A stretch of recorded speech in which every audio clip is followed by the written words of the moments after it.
শুভ সকাল বন্ধুরা, তোমরা সবাই কেমন আছো? আশা করি অনেক ভালো আছো।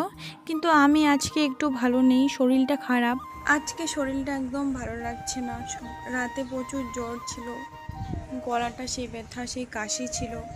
এখন সকালে উঠে কোনো কাজ করতে ইচ্ছে করছে না। এই যে দেখো, বিছানাগুলো সব গুছায় নেই, এরকম ওই বিছানাটা ওরকম করেই আছে।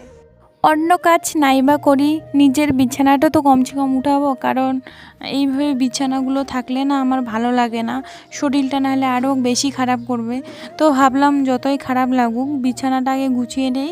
আর কালকে না একটু ঠান্ডা জলটা খাওয়া বেশি হয়ে গেছে গরমের জন্য, তার জন্য হয়তো এরকম কাশি আর জ্বর চলে এসে হঠাৎ করে, আমি ভাবতেও পারিনি। তো বিছানা গুছিয়ে ব্রাশ করলাম, তারপর মা আমার জন্য চা নিয়ে আসলো।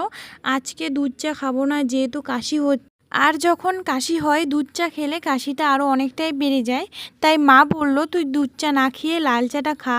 তো মার কথা মতো আমি লাল চাটা খেয়ে নিলাম। লাল চা খেতে অতটাও ভালো লাগে না।